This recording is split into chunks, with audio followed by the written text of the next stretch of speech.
আচ্ছা, জীবনে কখনো কোনো মৃত ব্যক্তিকে গোসল করিয়েছেন?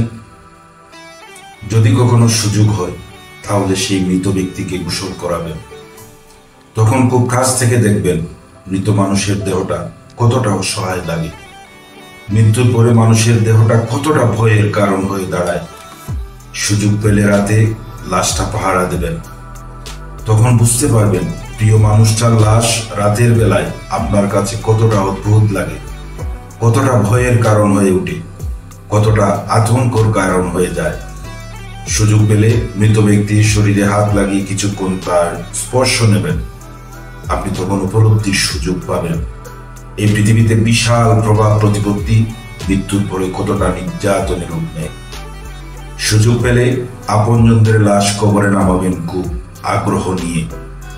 শেষবারের মতো মৃতদেহের মুখটি একবার দেখার চেষ্টা করবেন এবং বারবার উপলব্ধি করার চেষ্টা করবেন এই মৃতদেহের সাথে অনন্তকালের যাত্রাপথে এটাই আপনার জীবনের শেষ দেখা। সুযোগ পেলে মাঝে মাঝে কবরস্থানে গিয়ে নীরবে কিছুক্ষণ দাঁড়াবেন। এরপর মনে মনে চিন্তা করবেন জীবনের লাভ ক্ষতির হিসাব। এই মৃত মানুষগুলো এই পৃথিবীতে কি করে গেছেন, কাদের রেখে গেছেন?